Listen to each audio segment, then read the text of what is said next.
জল আর আকাশের যেখানে মিতালি, সেখানেই প্রকৃতি ঢেলে দেয় তার সমস্ত সৌন্দর্য।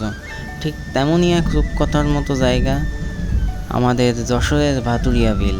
বছরের অন্য সময় এটি সাধারণ বিল থাকলেও বর্ষা আসতেই এটি রূপ নেয় এক মিনি কক্সবাজারে। আজকের ব্লগে আমরা দেখব কিভাবে এই বর্ষা ভাতুরিয়া বিলকে এক স্বর্গীয় রূপ দিয়েছে। চলুন ভিডিওটি শুরু করা যাক। আমরা যখন গেছিলাম তখন তেমন বৃষ্টি হয়নি, এ কারণে সব কিছুই শুকনো আছে। তো বৃষ্টি পরবর্তীতে হয়েছে, আর এরপরে আমরা অবশ্যই যাব। তো যখন গেছিলাম তখনকার ভিউটা এনজয় করতে পারেন। তো আমরা শুরুতেই বের হয়ে পড়েছি যশোর থেকে, যশোর ধর্মতলা থেকে আগে চাষড়ার দিকে যাচ্ছি।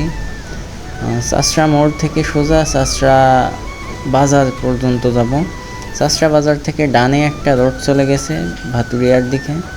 ওই রোডটা ধরে আগালেই মাত্র 2.5 থেকে 3 কিলোমিটারের মাথায় পড়বে ভাতুরিয়া বিল। আমরা আসছিলাম এখন ভাতুরিয়া। এখানে যে এক্সপেকটেশন নিয়ে আসছিলাম সেটা আমরা পাইনি। তারপরে ড্রোনটা উড়ায় দেখি উপর থেকে কেমন দেখা যায়। এটা নাকি শুনেছি মিনি কক্সবাজার, কিন্তু ওটার কিছুই পাইনি। তো আমাদের ড্রোন রেডি করছি কেবল আমরা। কিন্তু এখানে প্রচুর গরু আছে, গবাদি পশু আছে, হ্যাঁ, যেটার সাথে এই যে আজকে একজন, ঠিক আছে। আর এই যে আমরা আসছি আজকে ভাতুরিয়া বিলে, কিন্তু পানি সংকট বলতে পানি নেই বললেই চলে।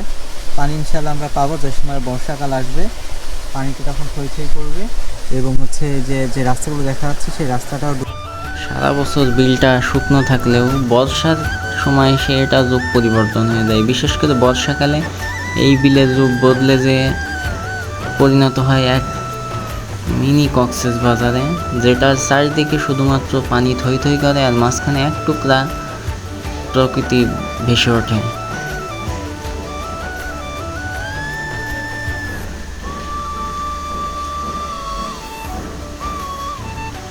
কক্সবাজার সমুদ্র সৈকত তো অনেকেই দেখেছেন, কিন্তু কখনো কি দেখেছেন দিগন্তজোড়া জলরাশির মাঝে এক টুকরো মিনি কক্সবাজার, তাও আবার আমাদের যশোরে? হ্যাঁ, আজ আমরা এসেছি সেই যশোরের ঐতিহ্যবাহী ভাতুরিয়া বিলে। এখানে আসার পর যেটা বুঝতে পারলাম, এখানে বর্ষা হোক বা না হোক, এই যে জায়গাটা বিকালে ঘোরার জন্য বেস্ট। আর এখানে অনেক লোকজন থাকে বিকালের টাইমে। আসলে কোনোভাবে আপনি বোরিং ফিল করবেন না। সবাই আসে বিকালের সুন্দর মুহূর্তগুলো কাটাতে, আর সেটাই হচ্ছে এই ভাতুরিয়া বিল। তো আশা করি ভিডিওটা এনজয় করছেন। আর যদি ভিডিওটা ভালো লেগে থাকে তাহলে সাবস্ক্রাইব করে রাখতে পারেন, কারণ বর্ষা যখন শেষের দিকে যাবে, পানি যখন পুরোপুরি থই থই করবে একবারে চারিদিকে, মোটামুটি মিনি কক্সবাজারে পরিণত হবে, ঠিক ওই সময় আমরা আরেকটা ভিডিও আপলোড করব এই ভাতুরিয়া বিল নিয়ে। তো সে পর্যন্ত আশা করি সাথে থাকবেন। এই ভিডিওটা দেখার জন্য ধন্যবাদ। আজকের মতো এখানেই শেষ। Tata, bye bye. Cinematic enjoy করুন এখন।